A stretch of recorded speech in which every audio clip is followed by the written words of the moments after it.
completely overall.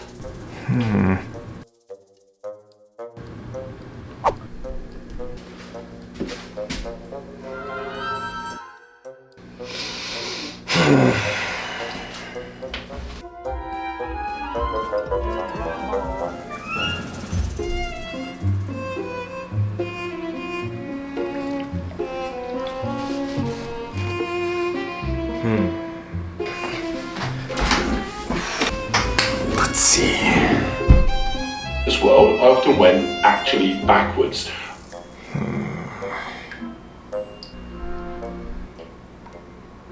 Crap! I did it. Hey, welcome to the Silver Lining. Thanks for joining me today. I was able to break my sub-6 hour goal and finish the race in 5 hours and 57 minutes with the following splits. I'm gonna go over a few things that are specific to the Indian Wells race, and I'm gonna include a few other tips that I learned this time around. Let's go.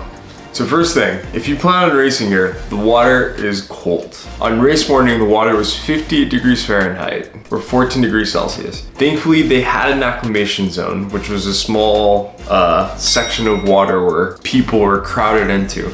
I'm sure that water had a lot of urine in it. You can tell some people were just there in a very strange position, not moving. Then you see the person next to them just like dunking their face in the water. Interesting situation, but hey, it was nice to get acclimated to the water so you could at least know what you're gonna feel when you enter the water. The swim for me was the hardest. I couldn't bring my heart rate down for the first 300 meters of the whole swim. I got out of that water and I saw my watch and I wasn't expecting to finish in under 6 hours after that swim. So for transition 1, I don't know what the norm is, but for my first 70.3, there was people helping remove wetsuits. So I was ready and prepared. I showed up, I got out of the water and I was just waiting for my assistant to help me remove the wetsuit, but that did not happen, which was very frustrating. But overall, it wasn't bad. The hardest part is getting your wetsuit off, especially when you've got the tracker around your ankle. That's something that I need to practice. The bike ride was great. The headwinds were not as bad as I was expecting. Something I did notice compared to my first 70.3 was the amount of people getting flats. So I noticed that this particular track during the intersections, the road got pretty rough, so you really had to pay attention in your tire placement throughout that. But overall, the bike was great. Transition 2, nothing new, same old. The run section for this race was through a golf course, and those little hills were a lot harder than I was expecting them to be. Overall, I cramped 2 times, and it was always on the hill. Another thing to note, the course had gravel, dirt, and grass sections, and those tended to be the hills. Thankfully, it's easier on the knees when you're on that, but you know that it was a hill, so it kind of balanced out. To top things off, I hit a button on the Garmin that grayed out my whole Garmin, and I was scared to touch it and stop the activity. So I was running blind for the last section of the run. I wasn't really sure if I was gonna meet the sub-6 hour goal. So when I crossed the finish line and my buddy told me I finished in under 6 hours, that was super exciting. I was not expecting that. This race was special, not only for me, but also for my coach, Will Harkoff, which qualified for the World Championship in New Zealand. Congratulations, coach.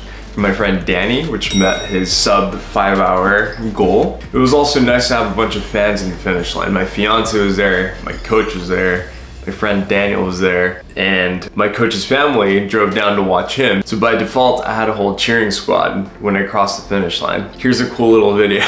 Oh yeah, silver, let's go! I'm making you guys wait. Next time, hopefully they won't have to wait as long.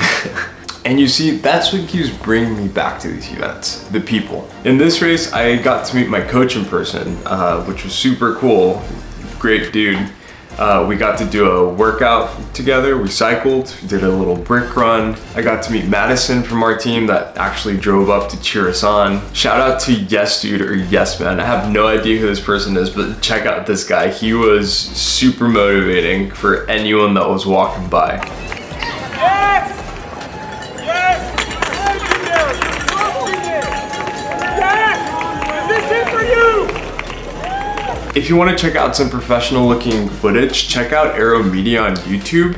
I don't know who they are. They don't have that many subscribers, but the video that they posted on Indian Wells looked incredible. I used some of the clips. I went ahead and linked it down below. Give them some love. My coach Will also has a YouTube channel, so if you want to see his journey and his training for the World Championships in New Zealand, go ahead and subscribe to his channel. I'll link him